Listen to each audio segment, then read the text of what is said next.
এ পর্যায়ে আপনাদের সম্মুখে বক্তব্য নিয়ে আসছেন আজকের এই সমাজ সম্মানিত সভাপতি, সোনারঘাট ব্যাংক ব্যবসায়ী কল্যাণ সমিতির সভাপতি, সোনারঘাট মাধবপুরের মাটি ও মানুষের নেতা, কারণের আইকন, সোনারঘাট এর উন্নয়নের জ্যোতি সমনি সৈয়দ সাইদুল হক সুমন ভাই।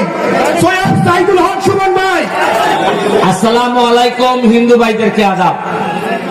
শুরু করিতেছি মহান আল্লাহর নামে, যিনি পরম করুণাময় এবং অত্যন্ত দয়ালু। আজকে প্রথমে বাজারের যে ব্যাংক, আমাদের যে বাজারের সমিতি, তাদের প্রধান সমস্যা হচ্ছে গিয়ে যানজট এবং এই বালুর গাড়ির সমস্যা। আজকে আমরা এইখানে সবাই উপস্থিত, শুধুমাত্র আমাদের মাননীয়